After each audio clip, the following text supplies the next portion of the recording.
Hi, I'm Valerie from Cedar Flats Flower Farm, and today we're going to be planting out pre-sprouted ranunculus. I have a whole tray of these Ranunculus Corms that I put in soil in a tray a couple of weeks ago, and now they have long roots and they're starting to show green, which means they're ready to plant out. All you'll need today is a hoe, and I don't mean that one girl that you went to high school with. I mean this tool right here. So the first thing I do is remove the leaves from on top of my soil. I have the leaves there to protect the soil as well as protect any of the tubers or corms that are left there over winter.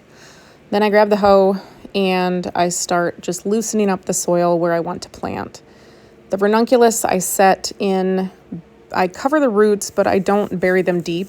That way I can see where they are as I go down the line, and I space them out just a few inches apart so that I can really get as many ranunculus in as possible in my beds.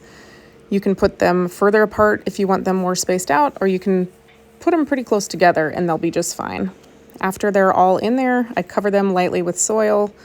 Again, you don't want them very deep. 2 inches is plenty of soil for them. And then once they're covered, I'll just gently pat down so that they stay put. And I cover that up again with the leaves. And I will take the leaves off once they start coming out of the ground in March or April.